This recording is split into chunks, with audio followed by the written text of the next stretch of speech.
This video shows how to display or hide modules in the customer portal, giving you full control over what portal users see.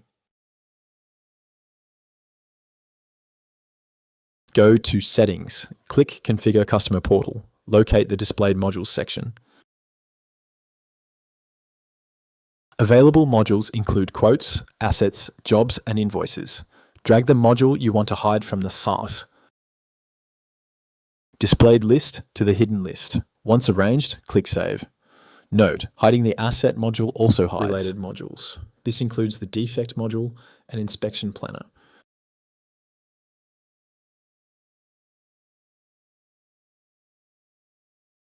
Hiding jobs or quotes also hides their modules and related request buttons, such as Request Job and Request Quote. Additionally, related job modules, such as Job History, are also hidden. The Invoice module is hidden when adjusted. Click Save, then go to your portal and log in with your credentials. Changes are reflected immediately.